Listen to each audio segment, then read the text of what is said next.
प्राचीन समय में विद्यार्थी गुरुकुल में रहकर ही पढ़ा करते थे। बच्चे को शिक्षा ग्रहण करने के लिए गुरुकुल में भेजा जाता था।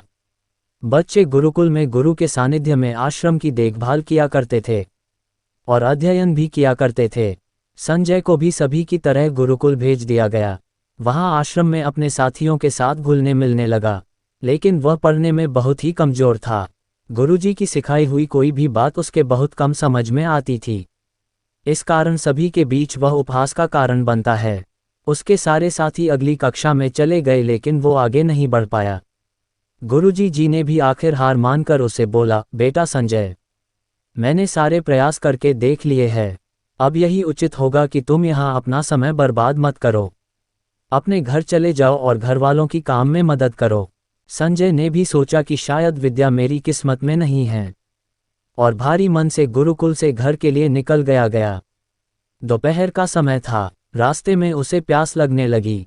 इधर उधर देखने पर उसने पाया कि थोड़ी दूर पर ही कुछ महिलाएं कुएं से पानी भर रही थी।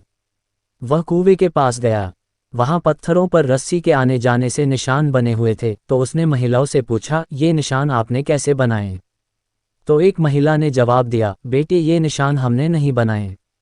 ये तो पानी खींचते समय इस कोमल रस्सी के बार बार आने जाने से ठोस पत्थर पर भी ऐसे निशान बन गए हैं। संजय सोच में पड़ गया। उसने विचार किया कि जब एक कोमल से रस्सी के बार बार आने जाने से एक ठोस पत्थर पर गहरे निशान बन सकते हैं, तो निरंतर अभ्यास से मैं विद्या ग्रहण क्यों नहीं कर सकता। संजय ढेर सारे उत्साह के साथ वापस गुरुकुल आया और अथक कड़ी मेहनत की। गुरुजी ने भी खुश होकर भरपूर सहयोग किया।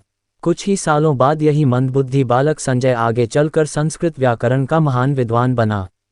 कहानी का बोध। दोस्तों, अभ्यास की शक्ति का तो कहना ही क्या है। यह आपके हर सपने को पूरा करेगी। अभ्यास बहुत जरूरी है, चाहे वो खेल में हो या पढ़ाई में या किसी और चीज में। बिना अभ्यास के आप सफल नहीं हो सकते हो। अगर आप बिना अभ्यास के केवल किस्मत के भरोसे बैठे रहोगे, तो आखिर में आपको पछतावे के सिवा और कुछ हाथ नहीं लगेगा। इसलिए अभ्यास के साथ धैर्य, परिश्रम और लगन रखकर आप अपनी मंजिल को पाने के लिए जुट जाए।